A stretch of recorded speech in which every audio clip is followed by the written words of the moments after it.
ಸಮಸ್ತ ಕರ್ನಾಟಕ ಜನತೆಗೆ welcome back to my YouTube channel. ತುಂಬ ದಿನಗಳ ನಂತರ ವಿಡಿಯೋ ಮಾಡ್ತಾ ಇದ್ದೀನಿ. ಈ ವಿಡಿಯೋದಲ್ಲೂ ಅಷ್ಟೇ ಒಂದು ಹೊಸ ವಿಷಯನ ತಂದಿದ್ದೀನಿ. ಲೈಕ್ ಹೊಸದಾಗಿ ಮತ್ತೆ ಏನೋ ಒಂದನ್ನ ಟ್ರೈ ಮಾಡಿದ್ದೀನಿ.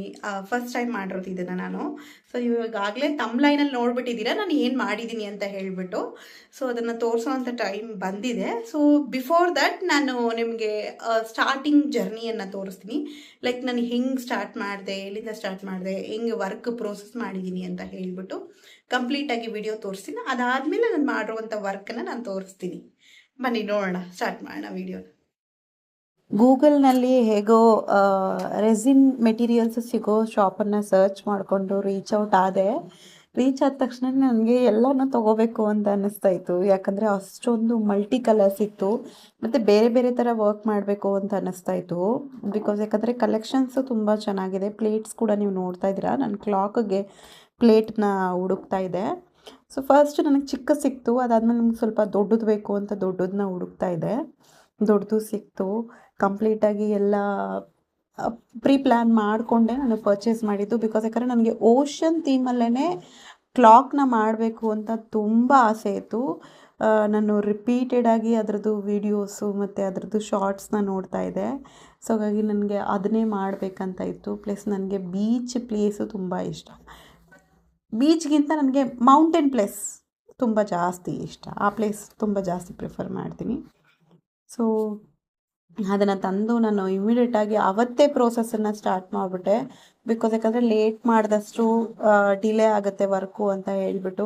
ಪ್ಲಸ್ ನನಗೆ ರೆಗ್ಯುಲರಾಗಿ ನೇಲ್ ಆರ್ಟ್ಗೆ ಕ್ಲೈಂಟ್ಸ್ ಯಾರೂ ಇರಲಿಲ್ಲ. ಸ್ವಲ್ಪ ಫ್ರೀ ಇದೆ. ಯಾಕಂದರೆ ನನಗೆ ಅಪಾಯಿಂಟ್ಮೆಂಟ್ ಬಂದರೆ ಮುಂಚೆನೇ ಗೊತ್ತಾಗ್ಬಿಡುತ್ತೆ ಇವತ್ತು ನನಗೆ ಕ್ಲೈಂಟ್ ಇದ್ದಾರೆ ಅಂತ. ಯಾವುದೋ ಅಪಾಯಿಂಟ್ಮೆಂಟ್ ಇಲ್ದಿರೋ ಕಾರಣದಿಂದ ನಾನು ಸ್ವಲ್ಪ ಫ್ರೀಯಾಗಿದ್ದೆ. ಸೊ ಹಾಗಾಗಿ ನಾನು ವರ್ಕ್ ಮಾಡೋಣ ಇದರಲ್ಲೇ ಅಂತ ಹೇಳಿ ವರ್ಕ್ ಮಾಡೋಕ್ಕೆ ಶುರು ಮಾಡಿಬಿಟ್ಟೆ. ಕಲರ್ಸ್ ಎಲ್ಲ ಮಿಕ್ಸ್ ಮಾಡಿ ಎಲ್ಲ ಇದು ಮಾಡಿ ನನಗೆ ಮಾಡಬೇಕಂದ್ರೆ ತುಂಬ ಭಯ ಆಗ್ತಿತ್ತು. ಯಾಕಂದರೆ ನಾವು ಒಂದು ಅಂದ್ಕೊಂಡು ಮತ್ತು ಅಲ್ಲಿ ಒಂದು ಔಟ್ಪುಟ್ ಬರಬಾರ್ದಲ್ವ. ಹಾಗಾಗಿನೇ ಅದರಲ್ಲೂ ನನಗೆ ಈ ಥರ ವರ್ಕ್ ಅಂತ ಬಂದರೆ ತುಂಬ ಜಾಸ್ತಿ ಸ್ಪೆಸಿಫಿಕ್ ಆಗಿರ್ತೀನಿ ನಾನು. ಇದೇ ಥರನೇ ಇರಬೇಕು ಔಟ್ಪುಟ್ಟು, ಇದೇ ಥರನೇ ಬರಬೇಕಂತ ತುಂಬ ಜಾಸ್ತಿ ಮನಸ್ಸಲ್ಲಿ ಆಸೆ ಇಟ್ಕೊಂಡು ಮಾಡ್ತಾ ಇರ್ತೀನಿ ಕೆಲಸನ. ಸೊ ಅದ್ರ ಮೇಲೆ ಫೋಕಸ್ ಮಾಡಿ ಮಾಡಬೇಕಂತ ಯಾವುದೇ ಕಾರಣಕ್ಕೂ ನಾನು ಈ ಮೋಲ್ಡಲ್ಲಿ ಏನೂ ಮಿಸ್ಟೇಕ್ ಮಾಡಬಾರ್ದು. ಬಿಕಾಸ್ ಯಾಕಂದರೆ ಒನ್ಸ್ ಮೋಲ್ಡನ್ನು ಬಂದು ರೆಸಿನ್ ಲಿಕ್ವಿಡಿಂದ ಸ್ಪಾಯ್ಲ್ ಮಾಡಿದ್ರೆ ಮತ್ತೆ ಅದನ್ನು ಸರಿ ಮಾಡಿ ಮತ್ತೆ ಇದು ಮಾಡೋದು ಬಂದು ಒಂಥರ ಡಬಲ್ ತ್ರಿಬಲ್ ವರ್ಕ್ ಥರ, ವಿಚ್ ನನಗಿಷ್ಟ ಆಗಲ್ಲ. ಸೊ ಹಾಗಾಗಿ ಪೇಷನ್ಸಾಗಿ ಮಾಡೋಣ, ನಿಧಾನ ಮಾಡಿದ್ರೂ ಪರವಾಗಿಲ್ಲ, ನೀಟಾಗಿ ಮಾಡಬೇಕು ಅಂತ ಹೇಳಿಬಿಟ್ಟು ಸ್ಲೋ ಆಗೇ ಮಾಡ್ತಾಯಿದ್ದೆ. ಒಂದೊಂದು ಸ್ಟೆಪ್ಸ್ನ ಮಾಡಬೇಕಂದ್ರೆ ಅಷ್ಟು ಕ್ಲೀನಾಗಿ ನಿಧಾನಕ್ಕೆ ಮಾಡ್ತಿದ್ದೆ. ನೋಡಬೇಕಂದ್ರೆ ನಿಮಗೆ ಮೋಸ್ಟ್ಲಿ ಈಸಿ ಅಂತ ಅನ್ನಿಸ್ಬೋದು, ಲೈಕ್ ಇಷ್ಟೇ ತಾನೇ ಬಿಡು ಮಾಡ್ಬೋದು ಅಂತ. ಬಟ್ ಅದನ್ನು ಮಾಡೋಕ್ಕೆ ಸ್ಟಾರ್ಟ್ ಮಾಡಿದಾಗ್ಲೇ ಅದರಲ್ಲಿ ಬರೋ ತಪ್ಪು ಸರಿ ಎಲ್ಲನೂ ಕರೆಕ್ಟಾಗಿ ನೋಡ್ಕೊಂಡು ಮಾಡಬೇಕು. ನನಗೆ ತುಂಬ ಭಯ ಆಗ್ತಿತ್ತು.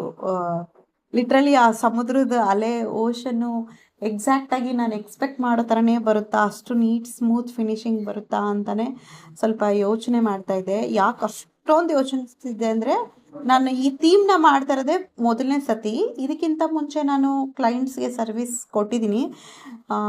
ಮಾಡಿರೋ ಅಂಥ ವರ್ಕಲ್ಲಿ ಬಂದು ಫೋಟೋ ಮತ್ತು ಫ್ಲವರ್ಸ್ ಅದೆಲ್ಲ ರಿಸರ್ವ್ ಮಾಡಿ ಕೊಟ್ಟಿದ್ದೀನಿ. ಬಟ್ ಅವ್ರು ಯಾರೂ ನನಗೆ ವಿಡಿಯೋ ಮಾಡೋಕ್ಕೆ ಅಲೋ ಮಾಡಲಿಲ್ಲ. ಯಾಕಂದರೆ ಯೂಟ್ಯೂಬ್ ಚಾನಲೆಲ್ಲ ಹಾಕ್ತೀನಿ, ಅದರಲ್ಲಿ ಫೇಸ್ ಎಲ್ಲ ರಿವೀಲ್ ಆಗುತ್ತೆ ಮತ್ತು ಅವರು ಕೊಡ್ತಿರೋವಂಥ ಪರ್ಸ್ನಲ್ ಮೆಸೇಜ್ ಎಲ್ಲ ಬಂದು ಪಬ್ಲಿಕ್ಗೆ ಗೊತ್ತಾಗುತ್ತೆ ಅಂತ ಅವ್ರು ನನಗೆ ವಿಡಿಯೋ ಮಾಡೋ ಅಥಾರಿಟಿನೇ ಕೊಡಲಿಲ್ಲ. ಅವ್ರು ನನಗೆ ಕ್ಲೀನಾಗಿ ಹೇಳಿಬಿಟ್ರು, ಲೈಕ್ ನಿಮ್ದು ಯಾವ್ದಾದ್ರು ಸೋಷಲ್ ಮೀಡಿಯಾ ಪೇಜ್ ಇದ್ದರೆ ಅದರಲ್ಲಿ ಈ ವರ್ಕ್ನ ಅಪ್ಲೋಡ್ ಮಾಡುವಾಗಿಲ್ಲ ಅಂತ ಹೇಳಿಬಿಟ್ಟು. ಲಾಸ್ಟ್ ಟೈಮ್ ಕೂಡ ಒಬ್ರದ್ದು ಬರ್ತ್ಡೇ ಫೋಟೋ ಫ್ರೇಮ್ ಮಾಡಿದ್ದೆ. ಬರ್ಡೇ ಪರ್ಸನ್ದು ಮತ್ತು ಅವ್ರ ವೈಫು ಮತ್ತು ಅವ್ರ ಮಗು 3 ಜನದ್ದು ಫೋಟೋ ಇತ್ತು. ತುಂಬ ಚೆನ್ನಾಗಿ ಬಂದಿತ್ತು ಆ ಔಟ್ಪುಟ್ಟು. ನಾನೇ ಫಿದಾ ಆಗಿಬಿಟ್ಟಿದ್ದೆ ಆ ವರ್ಕ್ಗೆ. ಅಷ್ಟು ಕ್ಲಾಸಿಯಾಗಿತ್ತು. ನಾನು ಇದನ್ನು ವೀಡಿಯೋ ಮಾಡಲೇಬೇಕಂತ ತುಂಬ ಆಸೆ ಇಟ್ಕೊಂಡು ಕ್ಲೈಂಟ್ ಕಾಲ್ ಮಾಡಿ ಕೇಳಿದೆ ನಾನು ಅವ್ರ ಹತ್ರ, ಈ ಥರ ನಾನು ವೀಡಿಯೋ ತೆಗಿಬೋದಾ, ವಿತ್ ಯುವರ್ ಪರ್ಮಿಷನ್ ನಾನು ಯೂಟ್ಯೂಬ್ ಚಾನಲ್ ಅಪ್ಲೋಡ್ ಮಾಡ್ಬೋದಾ ಅಂತ. ಅವರು ಕಂಪ್ಲೀಟಾಗಿ ರೆಫ್ಯೂಸ್ ಮಾಡಿಬಿಟ್ರು. ಇನ್ ದ ಸೆನ್ಸ್ ಅವ್ರು ಹೇಳಿದ್ರು, ನೀವು ತೆಗೀರಿ ಪರವಾಗಿಲ್ಲ, ಬಟ್ ಆದರೆ ಫೇಸ್ ಬರಬಾರ್ದು, ಮುಖ ಎಲ್ಲ ಬ್ಲರ್ ಮಾಡಬೇಕು ನೀವು ವಿಡಿಯೋದಲ್ಲಿ. ಮತ್ತು ನೀವು ಪ್ರೋಸೆಸನ್ನು ಕಂಪ್ಲೀಟಾಗಿ ಇದು ಮಾಡೋ ಅವ್ರದ್ದು ನೇಮು ಮತ್ತು ಅವ್ರ ಡೇಟ್ ಆಫ್ ಬರ್ತು ಅದೆಲ್ಲ ರಿವೀಲ್ ಆಗಬಾರ್ದು ಅಂತ ಹೇಳಿದ್ರು. ಸೊ ಅಷ್ಟೆಲ್ಲ ಹೇಳಿದ್ಮೇಲೆ ನಾನು ಅವ್ರ ಮುಖ ಬ್ಲರ್ ಮಾಡಿಕೊಂಡು ಅದನ್ನು ಎಡಿಟ್ ಮಾಡಿಕೊಂಡು ಅದ್ರ ಮೇಲೆ ವರ್ಕ್ ಮಾಡಿಕೊಂಡು ನನಗಷ್ಟು ಸರಿ ಅನಿಸಿಲ್ಲ. ಲೈಕ್ ಅವ್ರ ಪರ್ಮಿಷನ್ ಇಲ್ದಿರೋ ವಿಡಿಯೋ ಅಪ್ಲೋಡ್ ಮಾಡೋದು ಒಂದು ಕಡೆ, ಆದರೆ ಇನ್ನೊಂದು ಕಡೆ ಬಂದುಬಿಟ್ಟು ಅವ್ರು ಹೇಳಿದ ಪ್ರಕಾರ ಅಲ್ಲಲ್ಲಿ ಎಡಿಟ್ ಮಾಡೋದು ನನಗೆ ಅಷ್ಟು ಅನುಕೂಲ ಅನಿಸಿಲ್ಲ. ಅದಕ್ಕೆ ನಾನು ಕ್ಲೀನಾಗಿ ಪ್ಲ್ಯಾನ್ ಮಾಡಿದೆ, ಇಲ್ಲ ನಾನು ಸ್ಟುಡಿಯೋಗೇ ರೆಸಿನಲ್ಲಿ ಒಂದು ಕ್ಲಾಕ್ ಮಾಡೋಣ, ಬಿಕಾಸ್ ಯಾಕಂದರೆ ನಾನು ರೆಸಿನ್ ಆರ್ಟಿಸ್ಟ್ ಕೂಡ ಹೌದಲ್ವಾ. ಸೊ ಅದನ್ನು ಮಾಡ್ತೀನಲ್ವ, ಹಾಗಾಗಿ ಸ್ಟುಡಿಯೋಗೇ ಮಾಡೋಣ, ತೊಂದರೆ ಇಲ್ಲ ಅಂತ ಹೇಳ್ಬಿಟ್ಟು ಪ್ಲ್ಯಾನ್ ಮಾಡಿಕೊಂಡೆ ನಾನು ಇದನ್ನು ಮಾಡಿದ್ದು. ಅದಕ್ಕೆ ನಾನು ಹೇಳಿದ್ದು, ನಾನು ಮುಂಚೆನೇ ಫುಲ್ಲು ಪ್ರೀ ಪ್ಲ್ಯಾನ್ ಮಾಡಿನೇ ಪರ್ಚೇಸ್ ಮಾಡೋಕ್ಕೆ ಹೋಗಿದ್ದು, ತೊಗೊಳಕ್ಕೆ ಹೋಗಿದ್ದು ಅಂತ ಹೇಳ್ಬಿಟ್ಟು. ಸೊ ಓಷನ್ ಕಲರ್ಗೆ ಬ್ಲೂ ಬೇಕು ಅಂತ ಹೇಳ್ಬಿಟ್ಟು 2 ಬ್ಲೂನ ತೊಗೊಂಡೆ. 2 ಬ್ಲೂ ಅಲ್ಲಿ ನನಗೆ ಈ ಬ್ಲೂ ಬಂದು ತುಂಬ ಇಷ್ಟ ಆಯಿತು. ಇನ್ನೂ ಒಂದು ಬ್ಲೂ ಇತ್ತು, ಅದು ಯಾಕೋ ನನಗೆ ನೀರು ಥರ ಅಷ್ಟು ಕ್ಲೀನಾಗಿ ಕಾಣಿಸ್ತಿರಲಿಲ್ಲ, ಅಂದರೆ ವಾಟರ್ ಥೀಮ್ ಇರಲಿಲ್ಲ ಅಷ್ಟು ಕ್ಲಿಯರಾಗಿ. ಸೊ ಹಾಗಾಗಿ ನಾನು ಆ ಕಲರನ್ನು ಅಷ್ಟು ಪ್ರಿಫರ್ ಮಾಡಿಲ್ಲ, ಈ ಕಲರ್ನ ಪ್ರಿಫರ್ ಮಾಡಿದೆ. ಮಾಡಬೇಕಂದ್ರೆ ಕೂಡ ಅಷ್ಟೇ, ನಿಜವಾಗ್ಲೂ ಹೇಳಬೇಕಂದ್ರೆ ಕಲರ್ಸು ಕೂಡ ಮಿಕ್ಸ್ ಮಾಡಿದಾಗ ರೆಸಿನ್ ಲಿಕ್ವಿಡಲ್ಲಿ ಅಷ್ಟು ಸ್ಮೂತಾಗಿತ್ತು, ಲಿಟ್ರಲಿ ಬೆಣ್ಣೆ ಅಂತ ಹೇಳ್ಬೋದು, ಅಷ್ಟು ಸ್ಮೂತಾಗಿತ್ತು. ಸೊ ಹಾಗಾಗಿನೇ ನನಗೆ ವರ್ಕ್ ಮಾಡೋಕ್ಕೆ ಇನ್ನೂ ಸ್ವಲ್ಪ ಹೆಲ್ಪ್ಫುಲ್ ಆಯಿತು. ಅಂದರೆ ಮಾಡಬೇಕಂದ್ರೆ ನನ್ನ ಮನಸ್ಸಿಗೆ ಒಂದು ರಿಲೀಫ್ ಬಂತು, ಓಕೆ ಕಲರ್ ಬಂದು ಸ್ಮೂತಾಗಿದೆ, ವರ್ಕ್ ಮಾಡಿದ್ರೆ ನೀಟಾಗಿ ಬರುತ್ತೆ ಔಟ್ಪುಟ್ ಅಂತ. ಯಾಕಂದರೆ ಯಾವುದೇ ಆರ್ಟಿಸ್ಟ್ಗಾಗಲಿ ಅವ್ರು ವರ್ಕ್ ಮಾಡಬೇಕಂದ್ರೆ ಅವ್ರು ಮಾಡೋ ವರ್ಕ್ ಕ್ಲೀನಾಗಿ ಬರುತ್ತೋ ಇಲ್ವೋ ಅಂತ ಅವ್ರು ಮಾಡ್ತಾ ಇರಬೇಕಂದ್ರೇ ಅವ್ರಿಗೆ ಡಿಸೈಡ್ ಮಾಡೋಷ್ಟು ಕೆಪಾಸಿಟಿ ಇರುತ್ತೆ. ಸೊ ಹಾಗಾಗಿ ನನಗೂ ಕೂಡ ಇದನ್ನು ನೋಡಿದ ತಕ್ಷಣವೇ ಸ್ಮೂತಾಗಿ ಬರುತ್ತೆ ಅಂತ ಗೊತ್ತಾಯಿತು. ಬಟ್ ಇಲ್ಲಿ ಸ್ವಲ್ಪ ನೀರು ಹತ್ರ ನನಗೆ ಕಲರ್ ಮಿಕ್ಸ್ ಆದ ತಕ್ಷಣವೇ ಸ್ವಲ್ಪ ಪ್ಯಾನಿಕ್ ಆಗಿಬಿಟ್ಟೆ ನಾನು. ಅಯ್ಯಯ್ಯೋ ಇದನ್ನ ಹೆಂಗಪ್ಪ ಸ್ಪ್ರೆಡ್ ಮಾಡಲಿ, ಹೆಂಗಪ್ಪ ಮರ್ಜ್ ಮಾಡಲಿ ಅಂತ ಹೇಳ್ಬಿಟ್ಟು. ಬಟ್ ಸ್ಟಿಲ್ ಒಂದು ಸತಿ ಮಾಡ್ಬೇಕಂತ ಅಂದ್ಕೊಂಡು ಇದನ್ನು ಬಿಡಬಾರ್ದು ಅಂತ ಹೇಳ್ಬಿಟ್ಟು ನಾನು ಇದು ಮಾಡಿದೆ. ಸೊ ನನ್ನ ಹತ್ರ ಹೇರ್ ಡ್ರೈಯರ್ ಇತ್ತು, ಬಟ್ ಆದರೆ ಹೇರ್ ಡ್ರೈಯರಲ್ಲಿ ನಾನು ಬ್ಲೋ ಮಾಡೋಕ್ಕೆ ಪ್ರಿಫರ್ ಮಾಡಲಿಲ್ಲ. ಯಾಕಂದರೆ ಒಂದು ಸ್ವಲ್ಪ ಜೋರಾಗಿ ಬ್ಲೋ ಮಾಡಿದ್ರು ಕೂಡ ಅದು ಸ್ಪ್ರೆಡ್ ಆಗಿಬಿಡುತ್ತೆ ಅಂತ ಪೈಪ್ನ ಯೂಸ್ ಮಾಡಿ ಬ್ಲೋ ಮಾಡಿದೆ. ಸೊ ಇವಾಗ ನೋಡಿ ಆಲ್ರೆಡಿ ಶೆಲ್ಸ್ನೆಲ್ಲ ಕ್ಲೀನಾಗಿ ಸೆಟ್ ಮಾಡ್ತಾಯಿದ್ದೀನಿ.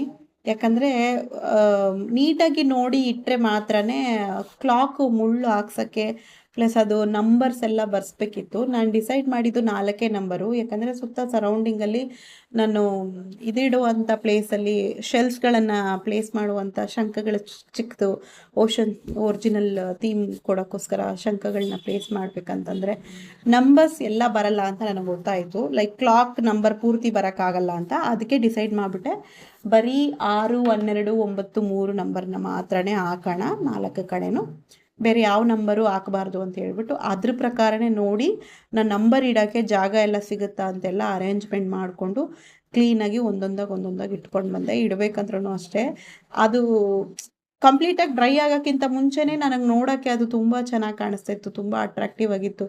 ನಂಗೆ ಅವಾಗೆ ಅದು ತುಂಬ ಚೆನ್ನಾಗಿ ಕಾಣಿಸ್ತಿದೆ ಅಂತ ಅನ್ನಿಸ್ತಾಯಿತ್ತು. ಬಟ್ ಸ್ಟಿಲ್ ಫುಲ್ ರಿಸಲ್ಟ್ ಬರೋವರೆಗೂ ಏನೂ ಡಿಸೈಡ್ ಮಾಡಬಾರ್ದು ಅಂತ ಹೇಳ್ಬಿಟ್ಟು ನಾನೇನು ಅಲ್ಲೇ ಡಿಸೈಡ್ ಮಾಡಲಿಲ್ಲ. ಮತ್ತು ಸುತ್ತ ನೀವು ನೋಡ್ತಾ ಇದ್ದೀರಲ್ಲ ಬ್ರೌನ್ ಕಲರ್, ಅಂದರೆ ತೊಗೊಂಡಿರುವಂಥ ಪ್ಲೇಟ್ನ ಮರದ ಇದು ಕಲರ್ ಹಾಗೇ ಇದೆ ನ್ಯಾಚುರಲ್ ಆಗಿ.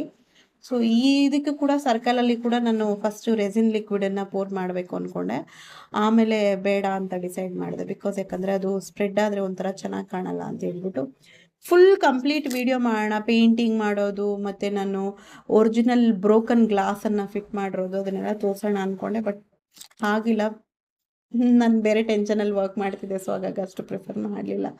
ನೋಡಿ ಇದು ಫೈನಲ್ ಔಟ್ಪುಟ್ಟು. ನಾನು ಇವಾಗ ಕ್ಲಾಕ್ಗೆ ಮುಳ್ಳು ಹಾಕಿಸ್ಕೋಬೇಕು ಅಂತ ಹೇಳ್ಬಿಟ್ಟು ರೆಡಿ ಮಾಡಿದ್ದೀನಿ. ನೋಡಿದ್ರಲ್ಲ ಫ್ರೆಂಡ್, ಇವಾಗಲೇ ನೀವು ನಾನು ಮಾಡಿರೋಂಥ ವರ್ಕ್ ಪ್ರೋಸೆಸನ್ನು ಕಂಪ್ಲೀಟಾಗಿ ನೋಡಿದ್ದೀರಾ.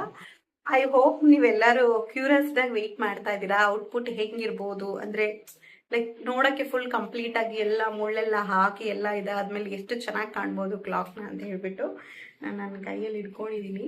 ನೋಡಿ ಇದೇನೆ. ಸೊ ತುಂಬ ಅಂದರೆ ತುಂಬ ಪ್ರೀತಿಯಿಂದ ಮಾಡಿದ್ದೀನಿ. ಇದನ್ನು ನಾನು ಸ್ಟುಡಿಯೋದಲ್ಲಿ ಇಡೋಕ್ಕೋಸ್ಕರನೇ ಮಾಡಿರೋದು, ಬೇರೆ ಯಾವ ಪರ್ಪಸ್ಗೂ ಅಲ್ಲ. ಇನ್ ಕೇಸ್ ಯಾರಿಗಾದ್ರೂ ಈ ರೀತಿಯಾಗಿ ಕ್ಲಾಕ್ ಬೇಕಾಗಿತ್ತು ಅಂತ ಅನ್ನೋ ಹಾಗಿದ್ರೆ ನನ್ನನ್ನು ಕಾಂಟ್ಯಾಕ್ಟ್ ಮಾಡಿ. ಖಂಡಿತವಾಗ್ಲೂ ನಾನು ರೆಸಿನ್ ಕ್ಲಾಕ್ ಅಲ್ದಿರ ಕೀ ಚೈನು ಮತ್ತು ಫೋಟೋ ಫ್ರೇಮು, ವೆಡ್ಡಿಂಗ್ದು ಫ್ಲವರ್ನ ರಿಸರ್ವ್ ಮಾಡೋದು, ಇಲ್ಲ ಮೆಮೊರಿಯಬಲ್ ಆಗಿ ಕೊಟ್ಟಿರುವಂತ ಯಾರಾದ್ರೂ ಗಿಫ್ಟ್ ಅನ್ನ ರಿಸರ್ವ್ ಮಾಡೋದು, ಈ ರೀತಿಯಾಗಿ ಡಿಫ್ರೆಂಟ್ ಇದರಲ್ಲಿ ನಾನು ವರ್ಕ್ ಮಾಡ್ತೀನಿ ರೆಸಿನ್ ಅಲ್ಲಿ. ಸೊ ಇಂಟ್ರೆಸ್ಟ್ ಇದ್ರೆ ಕಾಂಟ್ಯಾಕ್ಟ್ ಮಾಡಿ. ವಿಡಿಯೋ ಇಷ್ಟ ಆದ್ರೆ ಲೈಕ್ ಮಾಡಿ, ಶೇರ್ ಮಾಡಿ, ಸಬ್ಸ್ಕ್ರೈಬ್ ಮಾಡಿ, ಮತ್ತೆ ಇದೇ ತರ ಸಪೋರ್ಟ್ ಮಾಡಿ. ಇನ್ನೂ ಜಾಸ್ತಿ ವಿಡಿಯೋನ ಮಾಡ್ತಾ ಇರ್ತೀನಿ ಅಂತ ಹೇಳ್ಬಿಟ್ಟು ಮುಂದಿನ ವಿಡಿಯೋದಲ್ಲಿ ಸಿಗುವ. ಬಾಯ್ ಬಾಯ್.